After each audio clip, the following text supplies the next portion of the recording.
ഉദയം കഴിക്ക്. നന്ദനി കഴിക്ക്. നന്ദനിക്കുട്ടി കഴിക്ക്. അതല്ലേ എൻ്റെ കഴിക്ക്. ഉദയനെ ഓർക്കുന്നുണ്ടോ? പഴയ കാലം, നമ്മൾ പ്രണയിച്ച് നടന്ന കാലം. അന്ന് എന്ത് രസമായിരുന്നു. നമ്മൾ ഒരുമിച്ച് നിർമ്മാല്യം തൊഴാനൊക്കെ പോയത്. ഉദയനെ ഓർക്കുന്നുണ്ടോ? പിന്നെ നന്ദനി, ഞാൻ പോയിട്ട് വരാം. ആ ശരി, പോയിട്ട് പെട്ടെന്ന് വരണേ. ഞാൻ മൂന്നാറിന് ടൂറൊന്നും അല്ലല്ലോ പോകുന്നത്. ഓഫീസ് ജോലി കഴിഞ്ഞിട്ട് വരാം. എന്നാ ശരി. എന്ത് പറ്റി ഉദയ ഇങ്ങനെ വിഷമിച്ചിരിക്കുന്നത്? എന്ത് പറ്റി? ഒന്നുമില്ല. തുറന്നു പറ ഉദയ, എന്താ പറ്റിയത്? ഞാനൊരുത്തന് കുറച്ച് കാശ് കടം കൊടുത്തായിരുന്നു. ഇപ്പൊ അവനെ ഓഫീസിലോട്ടൊന്നും കാണാറില്ല.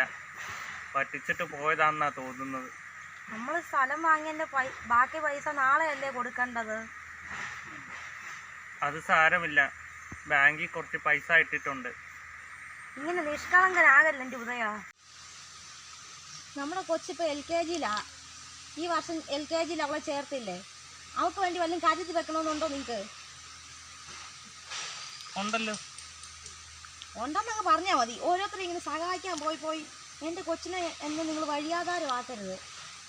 നാളെ നമുക്ക് വളർന്നു വരുന്നൊരു പെൺകുഞ്ഞാന്നുള്ള വിചാരം നിങ്ങൾക്കുണ്ടോ മനുഷ്യ? ഒരാളൊരു പ്രശ്നത്തിൽ പെട്ടിരിക്കുമ്പോൾ അവരെ സമാധാനിപ്പിക്കുകയാണ് വേണ്ടത്. അതിന് പകരം ഇങ്ങനെ അലച്ച് അവരെ ടെൻഷനാക്കുകയല്ല വേണ്ടത്. സമാധാനിപ്പിക്കാൻ എനിക്ക് തോന്നണ്ടേ? നിങ്ങൾ എന്നെ കൊച്ചിനെ വഴിയാധാരമാക്കുമെന്നാണ് എനിക്ക് തോന്നുന്നത്. ഒന്ന് കയറി പോകുന്നുണ്ടോ? സാരമില്ല ഉദയ, ഇനി പറ്റിയത് പറ്റി, സാരമില്ല. ഇനി അതോർത്ത് വിഷമിക്കുകയൊന്നും വേണ്ട. ഞാൻ പറഞ്ഞൊന്നും മനസ്സിൽ വെക്കണ്ട. അന്നേരത്തെ ദേഷ്യത്തിന് ഞാൻ എന്തെങ്കിലും പറഞ്ഞെങ്കിൽ ഉദയൻ്റെ വിഷമമായെങ്കിൽ എന്നോട് ക്ഷമിക്കും. എന്താ ആൻറ്റി? മോളെ കൂട്ടിക്കൊണ്ട് വന്നില്ലയോ? ഇപ്പൊ വെക്കേഷനൊക്കെ ഇല്ലയോ? വെക്കേഷൻ കഴിഞ്ഞ് അവളെ ഈ പ്രാവശ്യം LKG ചേർക്കും. ആൻറ്റി അതങ്ങ് മറന്നോ? അപ്പം മമ്മി കൂട്ടിക്കൊണ്ട് പോയി. എന്തുവായിരുന്നു ഇവിടെ ഒരു പ്രശ്നമൊക്കെ? ഉദയന്റെ സംസാരമൊക്കെ ഉറച്ച് കേട്ടു. ഞാൻ കേട്ടോണ്ട് വരുമായിരുന്നു. എന്താ ഉദയ? ഒന്നുമില്ല ആൻറ്റി, ഒരു ചെറിയ പ്രശ്നം. എന്ത് പറ്റി? ഞാനൊരാൾക്ക് കുറച്ച് പൈസ കടം കൊടുത്തായിരുന്നു. ഇപ്പം അവന് ഓഫീസിലൊന്നും വരാറില്ല. പറ്റിച്ചതായിട്ട് പോയെന്നാ തോന്നുന്നത്. മോനെ, അങ്ങനെ അങ്ങ് ഒരാളെ കണ്ണടച്ചങ്ങ് വിശ്വസിക്കരുത്. ഇത്രയും അങ്ങ് നിഷ്കളങ്കത പാടില്ല.